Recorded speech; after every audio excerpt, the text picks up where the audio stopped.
Good day, everyone. I am RJ Primo, and here we are again to discuss about our topics for the bookkeeping as we prepare for the national assessment for the NC3 bookkeeping or even as a requirement for your course. So today, as we continue our journey here in bookkeeping, we will be tackling about the preparation of cash flow statement or the statement of cash flows of a certain company.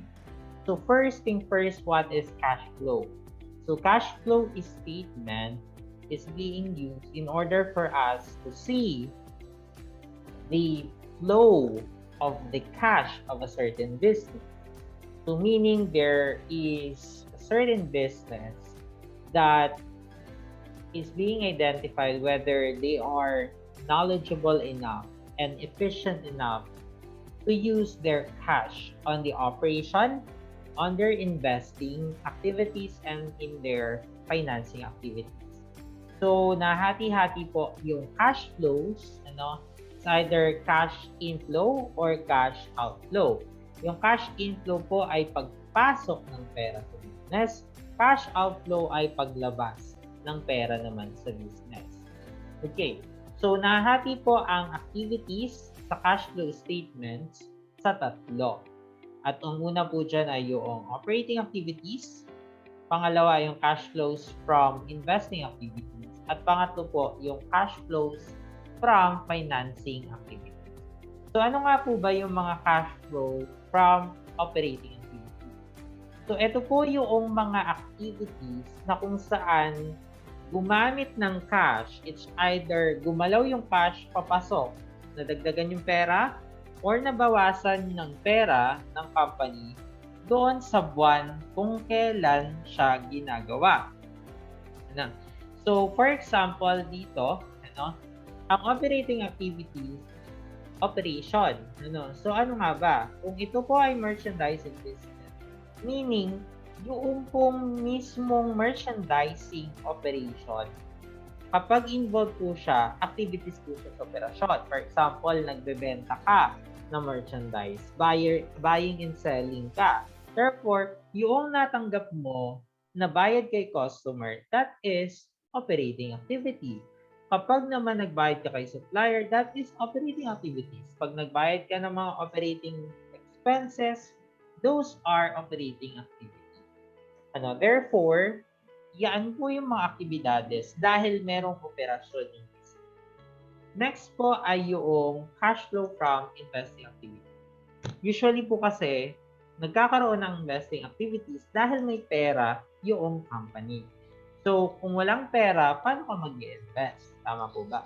So, maaaring ang company ay nag-invest sa property, sa plant, equipment, ganyan po, para mapakinabangan ng business or either be buying a bonds or stocks to other companies, that is also an investment. So, investing activities po siya. Then, of course, financing activities is having an emphasis or emphasizes the sourcing of fund for their operation. Meaning, to accumulate funds ang financing kasi.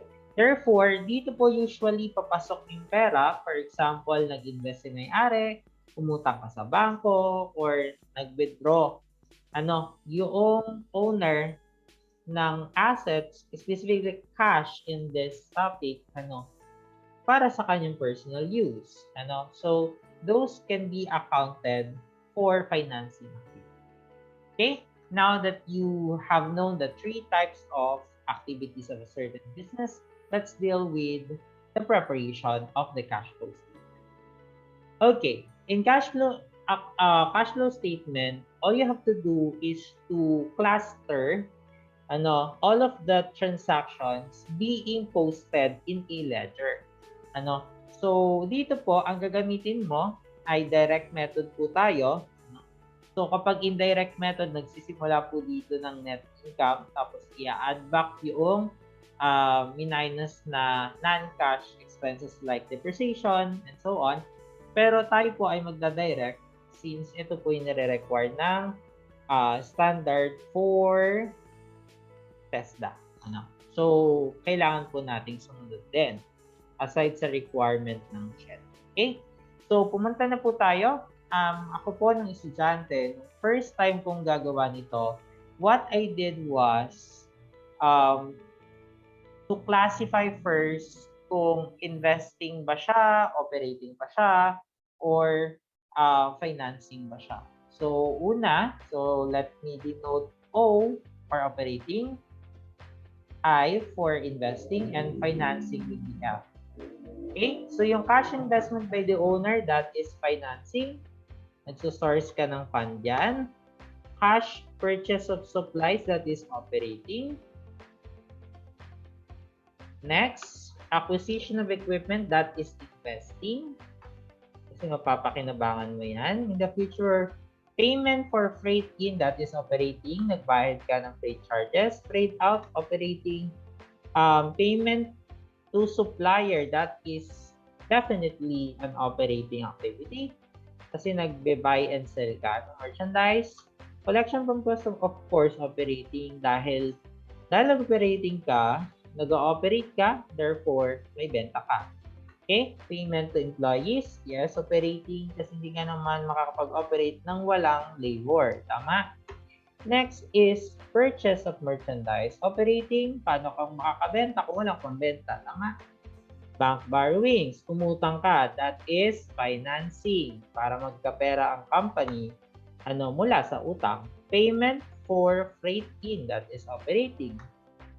Cash return from supplier, operating. Cash sales, nakabenta ka, operating. Cash return to customer, operating. Initial payment to supplier, operating. Drawings by the owner, that is financing. Involved si sources of fund. Collection from customer, operating yan. Nakakollect ka kay customer. Payment for operating expenses, that is operating. Nagbayad ka ng mga gastusin. So this one, after naman, okay, so ganun siya. So after that, na may classify natin siya whether operating, investing, financing. Ngayon, pagsama-samahin mo yung same nature of the transaction. So, since unahin na natin yung cluster ng operating activities, so punta na tayo. So, first is, of course, di naman mabubuhay ang company without the sales. And dito, hindi po natin isasama yung credit sales. Yung cash sales lang po for the month of 31. By the way, our example to be used is the ledger and the cash flow statement of TTQ Company for March 31, 2021. Okay, so in TTQ Company, the cash received from clients, all you have to do is to add kapag madadagdagan yung pera, ibig sabihin pumasok yung pera sa company, minus kapag mababawasan. Ganun lang siya kasimple. So, since cash received, magla-plus ka, kaning-galing kay clients, which is yung customer mo. So, tingnan mo sa mga O, operating, kung kanino ka tumanggap ng bayad ng customer. So, 65,215 plus ka ng cash sales, kay customer galing yan. Then, collection from customer noong 30. Punta naman tayo sa payments to supplier. Usually, nasa credit ang payment. So, tingnan mo, ano ba yung mga binayaran mo kay supplier? Cash purchase of supply, hindi po yan. This is a supplies po yan. So, ang point lang natin dito, binayaran mo para sa merchandise. So, next po tayo. Payment of equipment, no. Payment of freight in, no. Payment to supplier, no. March 14, 54,800. By the way, negative po yan. Since nabawasan ng pera. Then, negative tayo ng 19. March 19. Meron ba? Purchase of merchandise. Ayan. Tapos, ano pa? Meron pa ba? Meron pa ba? Hotdog. Okay, meron pa ba? Cash return to customer, initial payment. Yan. Tapos, meron pa ba? Wala na. Ayan. So, punta naman tayo kay employees. Yung employees, usually galing yan sa salaries expense. But make sure yung binayaran mo pa lang. Kapag nabayaran mo pa lang yung empleyado ng kanyang sweldo, therefore, yun lang i-account dito. So, ledger ka ulit. Payment to employees noong March 15. Minus ko ulit dyan. Then, negative ka ulit ng March 31. Sa payment of operating expenses, yung 21,000 na yan, dun sa journal entry mo, ang naka-debit dyan is salaries na 9,500. Therefore, yan po yun. Next po tayo, payment for office rent. So, minus ka. So, rentals. May rentals pa dyan? Wala. Nasa March 31 din siya. So, tingnan mo na yung 21,000 na credit cash payment for operating expenses way back March 31 ay para sa 6,000 na rent. Next po ay yung utilities. Kung mapapansin mo dito, wala din dito pero nakapaloob siya sa payment for operating activities ay operating expenses rather ay 5,500. So, punta po tayo sa payment for supplies. Yung supplies po ay yun po yung binili para gamitin sa opisina or sa operasyon. Hindi para ibenta. So, supplies, minus din po yan. Ito po yung March 2 na 4,500. Meron pa ba? Wala na. Okay, next po tayo ay yung bayad mo sa freight charges for the purchase of merchandise, which is freight in. Ang freight in po dito ay yung March 9 na 4,000. Tapos, may freight in pa ba? Yes, noong March 21. Meron pa bang freight in? Ayun, wala na. Okay, next po tayo ay freight out. Freight out po natin ay noong March 11. May freight out pa ba? Wala na. So, sir, hindi ba pwedeng pagsamahin yung freight in sa freight out? No. Since ang standard po ng TESDA ay pagtiwalayin din and even our accounting standard, in order for our financial statement be more useful and more understandable and transparent. Okay? So, iniwalay natin para malaman natin magkano ba ginagastos ng company when it comes to freight in, magkano ang binabayaran para sa freight out. So, ganun siya. That's why iniwalay natin. Even yung cash return, yung cash return to customer, sino nagsoli nun? Ikaw. Kasi to customer. Nagbalik ka ng pera kay customer. Usually, kapag may sales return yan, tapos yung sales is cash. Tapos si customer, hindi niya nakinuha as goods yung sobrang bayad niya. So, ibabalik mo ngayon yung pera. So, minus yan. Cash return to customer. In this case, that is 6,000. Cash return from supplier, that is an addition to your cash. Why? Sinulian ka mula kay supplier ng pera. Bakit? Usually yan, kapag naman bumili ka, kay supplier, tapos cash siya, tapos nagbalik ka sa kanya. So, sobra ang iyong binayad sa kanya, that's why nagbalik siya ng bayad mo. So, that is plus. Naka-debit din kasi dito. Obvious na plus yan. So, ngayon, makikita ninyo, yan po ang naging resulta ng operating activities. 7,000 positive. 7,000 po ang na-provide ni operating activities para sa March 31, 2021 ni PTQ Company. So ngayon, next po tayo ay yung cash flow from investing activities. Sabi dito, nagbayad para bumili ng office equipment. Alin dun yon? Ito po, bumili ka ng equipment ng 16,000 which is negative po dapat yan. Negative 16,000 kasi minus po yan sa bayad mo. So that's it. Then, therefore, yun lang naman yung investing activities mo dyan. Ayun, no? Isa lang siya.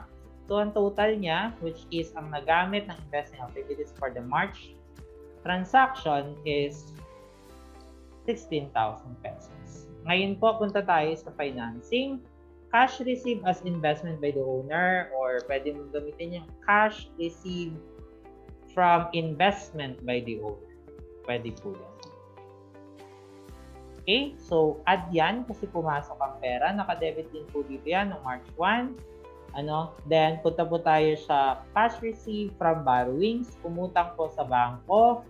Ito po nasa na yon? Bank borrowings noong March 20 na 50,000. That is addition to your cash kasi pag umutang ka, nadagdagan kang pera. Tama. Pero nadagdagan ka rin ng utang. So, payment for withdrawals by owners, ito naman po negative yan kasi naglabas ng pera. So, withdrawals. Nasaan yung drawings? Ito, March 28. Financing. Now, you'll be able to compute that the net cash provided in financing activity or by financing activities is 389,000 for the month of March. Okay. So in this case, i-add mo lang lahat to. So 7,000 negative 16,000 plus 389,000. That is 380,000 pesos net increase in cash since it's positive. So 380,000 po ang pera sa dulo or naging not pera sa dulo, naging resulta ng lahat ng activities ng company. So with that, i-add mo po yung beginning balance ng pera at the first day of March. So March 1, magkano ba yon? Since kasi simula ng business that time, wala kang pera mula nung nakaraan na naging beginning mo ngayong buwan. So, 0 yan. So, 380,000 plus 0 is equal to 380,000 na cash balance mo sa dulo ng buwan, which is March 31, 2021. So, yan, 380,000 na yan, dapat balance din yan sa ending balance mo o ending running balance mo sa ledger. Dapat balance yan. Then, balance din dapat ng 380,000 doon sa statement of financial position mo or formerly known as balance sheet. Dapat balance doon sa nakalagay doon na cash. So, ganun po siya. Malalaman mong tama yan kung nag-balance siya sa statement of financial position at nag-balance din siya sa iyong ending balance, sa iyong running balance for cash, which is here. Okay? So, ganun lang naman siya kadali. So, again, with the use of cash flow statement, the user of the accounting information will be able to identify those activities or those types of activities that provides inflow and that provides outflow for a certain period or accounting period. So, dito rin nakikita kung gaano kagaling mag-manage ang company ng kanyang cash, which is the most liquid assets among all of the assets. So, yun po siya. So, ganun siya kahalaga at meron siyang sariling financial statement. Okay? So, that's it. If you do have questions, you may raise your concerns next meeting or even on a comment section. Thank you very much and God bless you. Always remember na para wala tayong pagsisihan sa dulo ng buhay ay kung kaya mo pa, isagad mo, baby. Thank you very much. Stay safe. Mag-ingat sa COVID at sa maling tao. Bye-bye.